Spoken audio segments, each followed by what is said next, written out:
বাচ্চাগুলো তো জানাই হয় যে টুকটাক ওদের খিদা লাগতেই থাকে। তো হরে কৃষ্ণ বন্ধুরা, তোমার সবাই কেমন রয়েছো? আশা করি সবাই ভীষণ ভালো রয়েছো।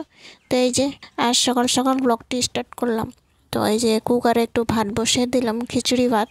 তো সুন্দর করে ডালটি ভাজিয়ে আমরা সুন্দর করে চাউল, আধা গোটা চাউল নিয়ে সুন্দর করে ধুয়ে তারপর একটা আলু কেটে দিয়েছি। তারপর এই যে দিয়ে একটু ঘি ছড়িয়ে সবজি দিলাম, এই যে সুন্দর করে দিয়ে সকালের খাওয়াটি খেয়ে চলে যায়। তো বোনের সাথে সাথে অনুরাধারও একটু খাইয়ে দিলাম। তারপর এদিকে বাইরের কাম কাজটি শেষ করে নিই।